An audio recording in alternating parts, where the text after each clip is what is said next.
I want to say that yes, I live in Port Stephens and I haven't spoken to anyone in Port Stephens that supports the cutting of rail into Newcastle. Not one person. And they all speak to me about the connection. I know we might not be on the rail, but what we do is catch the ferry and we go across to Stockton, from Stockton to Newcastle, and then they go to Sydney from there. There are so many people I've spoken to that are now too frightened to make the connections, but they're not sure if they're going to be there or not, and it is causing isolation.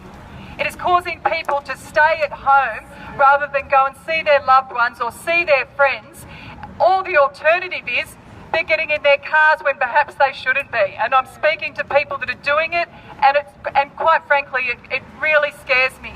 Now, I live in Port Stephens, but I did work in Newcastle up until the election. I worked with Catherine Henry, who's the daughter of Margaret Henry.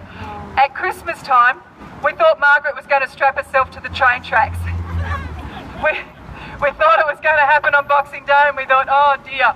So it's been this campaign has been very close to me.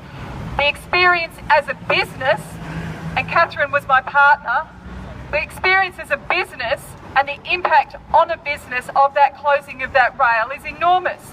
We have workers speaking to us straight away, talking about having to change their childcare and everything, because people come from Maitland, from Upper Hunter, to work in Newcastle. And we are, as Kim spoke, this is about a community, and a community across the Hunter, Upper Hunter, Port Stephens, Cessnock, Singleton, we all, Swansea and Lake Macquarie, we all are part of the Hunter, and this causes a disconnect and an isolation that is quite frankly cruel and unfair. And yes, this government is acting like they know what's in our best interests.